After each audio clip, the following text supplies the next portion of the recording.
My name is Buey and I'm the Executive Director for Aqua Africa, and our mission is to provide access to clean water.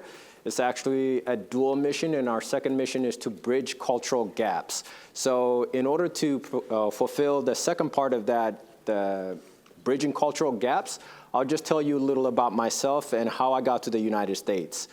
So when I was about 10 years old, one evening I was sitting around with my parents eating dinner, and we had the security forces break down our door, escort my father to prison. And he was in prison for his political affiliation with the Marxist government there, or with the government there in Ethiopia. So during that time, he was communicating with the South Sudanese government, and the South Sudanese government had a list of agitators, and unfortunately, my father was part of the agitators. He was in prison for about a year, and luckily for us, we lived in East Africa, so coups are constant, and there was a coup and there was a government turnover. And when there was a government turnover, the new government, Meles Zenawi, offered all political prisoners, whether they want to go to Canada or United States, as part of their asylum package. My father said, well, Canada kind of sounds cold, so we're going to the United States, and took us to Minnesota instead. And we're in Minnesota. We arrived cold, freezing, and then we said, that's enough. We moved to Nebraska. So we've been here ever since. For me, when I started Aqua Africa about 11 years ago, we thought about what we were going to do in South Sudan, how we were going to apply philanthropy. And we decided on one thing. Because we're South Sudanese Americans, we want to take back some of our values to Africa, to South Sudan, where we're from, me and my partners. And in that 11 years, I learned a lot of things. And part of it, I could say the umbrella perspective is treating people like people. And I'll give you specific examples of why that's important.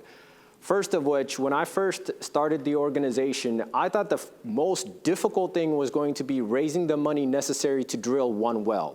And I got to tell you, it was difficult raising the money to drill one well.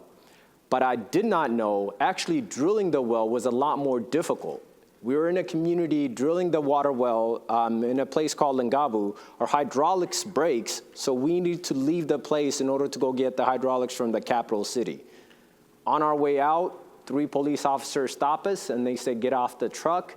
I need to talk to all 3 of you. And it's me, the driller, and then the helper. So what do you need? They go, well, listen, a cow was hit, and we have reasons to believe you guys hit the cow. And I was like, what do you mean you guys hit the cow? He's like, listen, we know you're the only truck, and we have reasons to believe you hit it. So it's either you pay or we put you in jail. I'm like, I know what this is. I'm a Westerner. I know this is a bribe. I don't pay bribes. So I was like, listen, we're not paying anything. And I'm thinking in my mind, he's bluffing. Turns out he wasn't. So he said, well, come with me, puts me in jail. 2 days later, they negotiate with the community. They let me out. Now, that lesson, it took around 5 years to understand what took place. For me, at that moment, I thought my ideals and my principles at the time forbid me from doing anything like that in order to make the situation pass.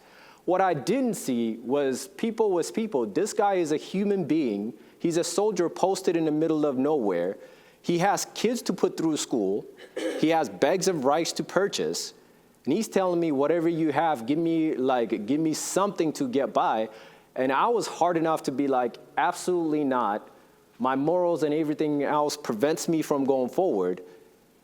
And he decided, well, if you're going to play hardball, we're also going to play hardball. Come to jail.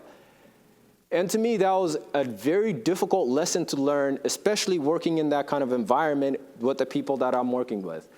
That was one. The second more relevant lesson that I learned in my experience in working with Aqua Africa, what we do is we drill water wells, and 15% has to be committed by the community itself. And that part of that means whether it could be straight cash or labor costs.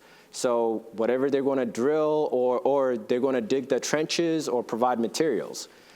So in one of the communities we're working in, we asked, hey, you guys need to provide 15% of the project cost.